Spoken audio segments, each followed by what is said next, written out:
ज्योति सिंह अक्षरा सिंह की सबसे बड़ी साजिश का पर्दा हुआ फाश। मैं ऐसा क्यों कह रही हूँ, वीडियो को आप अंत तक देखेंगे तो आप खुद ब खुद समझ पाएंगे। तो वीडियो को अंत तक देखें और वीडियो आपको अच्छा लगे तो लाइक शेयर कमेंट करना बिल्कुल ना भूलें और हमारे चैनल को भी सब्सक्राइब कर दें भोजपुरी की तमाम ऐसी ही न्यूज़ पाने के लिए।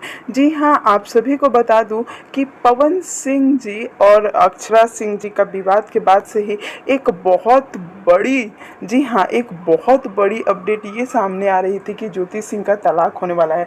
लेकिन इस पे किसी ने पूरी तरह से प्रकाश नहीं डाला। पवन सिंह और ज्योति सिंह की तलाक की अर्जी के बारे में सबको पता चला तो सबको लग रहा है कि ये अक्षरा सिंह जी ही करिए, क्यों अक्षरा सिंह को पहले से ही पता था कि ये ऐसा होने वाला है। उन्होंने एक दिन पहले ही एक गाना निकाला जिसमें अब किसका घर जलेगा, इस टाइटल का गाना था कि ज्योति सिंह को ने अक्षरा को नहीं बताया तो कैसे पता चला। तो कुछ लोगों का मानना है कि ज्योति सिंह और अक्षरा सिंह की ये बहुत बड़ी साजिश थी।